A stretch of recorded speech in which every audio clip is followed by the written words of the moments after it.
On Christmas Eve, many years ago, I lay quietly in bed. I did not rustle the sheets. I breathed slowly and silently. I was listening for a sound a friend had told me I'd never hear. The ringing of Santa's sleigh. "There is no Santa," my friend had insisted, but I knew he was wrong. Later that night, I did hear a sound, though not the ringing of bells. From outside came the sound of hissing, steam, and squeaking metal. I looked through my window and I saw a train standing perfectly still and in front of my house. It was wrapped in an apron of steam.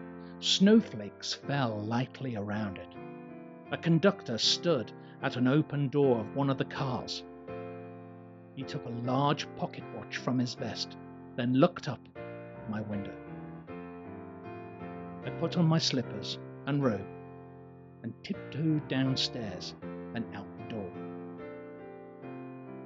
"All aboard!" the conductor cried out. I ran up to him. "Well," he said, "are you coming?" "Where?" I asked. "Why, to the North Pole, of course," he answered. "This is the Polar Express." I took his outstretched hand and he pulled me aboard. The train was filled with other children, all in their pajamas and nightgowns. We sang Christmas carols and ate candies with nugget centers as white as snow. We drank hot cocoa as thick and rich as melted chocolate bars. Outside, the lights of the towns and villages flickered in the distance as the Polar Express raced northwards. Soon, there were no more lights to be seen. We travelled through cold, dark forests where lean wolves roamed and white-tailed rabbits hid from our train as it thundered through the quiet wilderness. We climbed mountains so high it seemed as if we would scrape the moon. But the Polar Express never slowed down. Faster and faster we ran along, rolling over peaks and through valleys like a car on a roller coaster.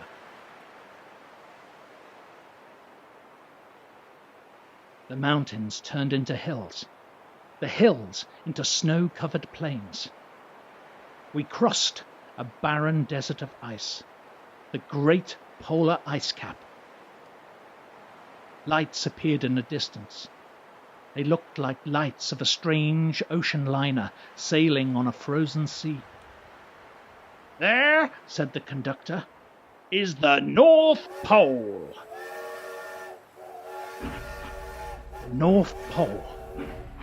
It was a huge city standing alone at the top of the world, filled with factories where every Christmas toy was made. At first we saw no elves. "They're gathering in the center of the city," the conductor told us.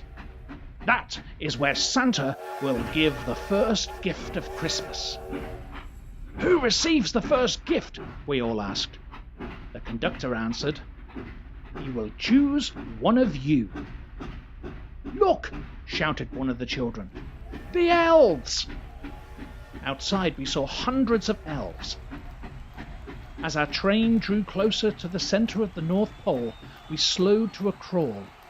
So crowded were the streets with Santa's helpers. When the Polar Express could go no further, we stopped, and the conductor led us outside. We pressed through the crowd at the edge of a large open circle. In front of us stood Santa's sleigh. The reindeers were excited. They pranced and they paced, ringing the silver sleigh bells that hung from their harnesses. It was a magical sound, like nothing I'd ever heard. Across the circle, the elves moved apart and Santa Claus appeared. The elves cheered wildly. He marched over to us and pointed at me and said, Let's have this fellow here. He jumped into his sleigh. The conductor handed me up.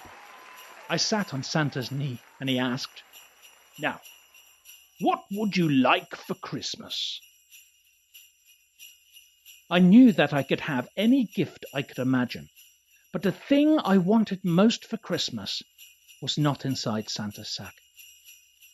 What I wanted more than anything was one of the silver bells on Santa's sleigh. When I asked, Santa smiled. Then he gave me a hug and told an elf to cut a bell from the reindeer's harness. The elf tossed it up to Santa.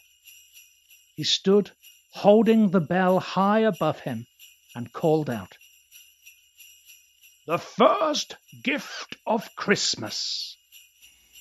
The clock struck midnight as the elves roared their approval. Santa handed the bell to me, and I put it in my bathrobe pocket. The conductor helped me down from the sleigh. Santa shouted out his reindeer names and cracked his whip. His team charged forward and climbed into the air. Santa circled once above us, then disappeared in the cold, dark polar sky. As soon as we were back inside the Polar Express, the other children asked to see the bell. I reached inside my pocket. The only thing I felt was a hole. I had lost the silver bell from Santa Claus's sleigh. "Let's hurry outside and look for it," one of the children said, but the train gave a sudden lurch and started to move. We were on our way home. It broke my heart to lose the bell. When the train reached my house, I sadly left the other children. I stood at my doorway and waved goodbye. The conductor said something from the moving train, but I couldn't hear him. "What?" I yelled out. He cupped his hands around his mouth. "Merry Christmas!" he shouted. The Polar Express let out a loud blast from its whistle and sped away. On Christmas morning, my little sister Sarah and I opened our presents. When it looked as if everything had been unwrapped, Sarah found one last small box behind the tree. It had my name on it. Inside was a silver bell. There was a note. "Found this on the seat of my sleigh. Fix the hole in your pocket." Signed, Mr. C. I shook the bell. It made the most beautiful sound my sister and I had ever heard. But my mother said, "Oh, that's too bad." "Yes," said Father. "It's broken." When I'd shaken the bell, my parents had not heard the sound. At one time, most of my friends could hear the bell. But as the years passed, it fell silent for all of them. Even Sarah found one Christmas that she could no longer hear its sweet sound. Though I've grown old, the bell still rings for me, as it does for all who truly believe.